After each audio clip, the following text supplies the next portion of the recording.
استدعاء مسؤولين بالشرطة العسكرية بعد فيديو لعملية منع سيارة إطفاء المجمع العلمي والتوجه بها ناحية الجيش. توقعات باستدعاء اللواء منصور العسوي و3 من معاونيه لسؤالهم حول أحداث محمد محمود. هذا ما نقلته جريدة المصري اليوم في عددها الصادر اليوم، عمن وصفتهم بمصادر قضائية مطلعة أن قرارا سيصدر خلال أيام باستدعاء مسؤولين في الشرطة العسكرية للاستماع إلى أقوالهم على خلفية أحداث مجلس الوزراء. وجاء ذلك بعد ظهور فيديو على الإنترنت يكشف أن المجموعات التي عطلت سيارات الإطفاء من الوصول للمجمع العلمي اتجهت بها ناحية قوات الجيش. الصحيفة أشارت إلى أنه الفيديو المنشور أظهر شخصا يقود مجموعة وكان بيحرضها، ومنع عربية المطافي من أداء عملها وإتلافها، وكمان كان هناك محاولة للاستيلاء عليها. الفيديو مش عارفة لو هنقدر نشوف ده دلوقتي. في كمان سيدة بتظهر وهي بتتوسل إلى الشباب دول وبتقول لهم خلوا العربية تدخل تطفي المبنى.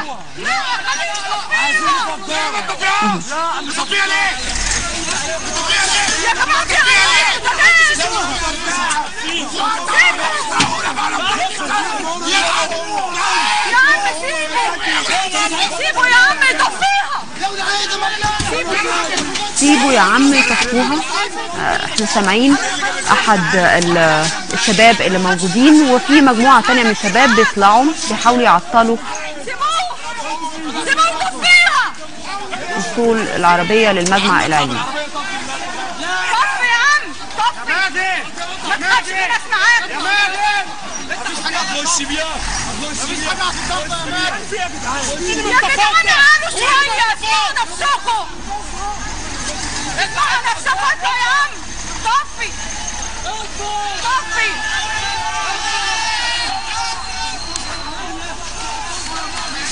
ان شاء الله تطفي،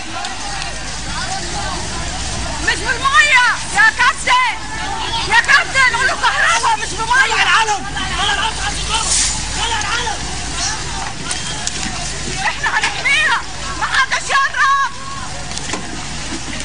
محدش يضرب، محدش يضرب. ده جزء من الفيديو طويل وبيصل بينا في نهايته إلى أن يتم أخذ سيارة الإطفاء ناحية قوات الجيش.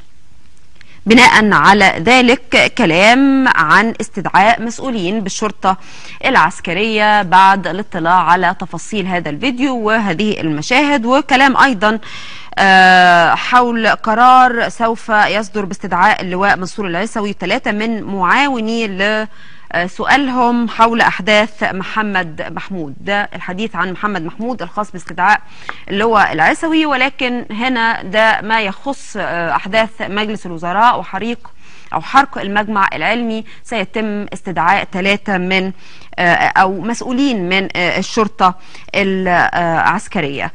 لا يا بابا، لا يا بابا، لا يا بابا، لا يا بابا. طيب خش طفي، خش بيها، خش بيها، خش بيها على طول. لا يا عم جيش ايه يا عم، طفي النار. جيش ايه اللي يدخل في الجيش؟ خش بيها في الجيش.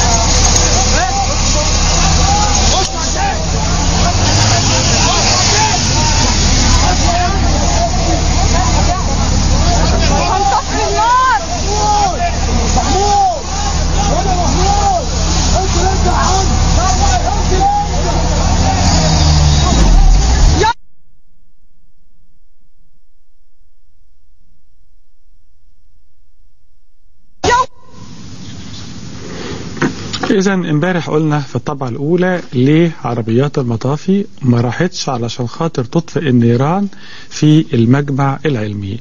والنهاردة هذا الفيديو الذي جاءنا ردا على ما قلناه أمس، سامعين فيه أصوات بتقول خش بيهم في الجيش، وأصوات بتقول هتطفوها ليه. وهذا الفيديو عرضناه من باب الرد على ما قلناه أمس عملا بحق الرد، وأيضا المساهمة في إظهار جانب من حقيقة ما يجري في هذه المحنة.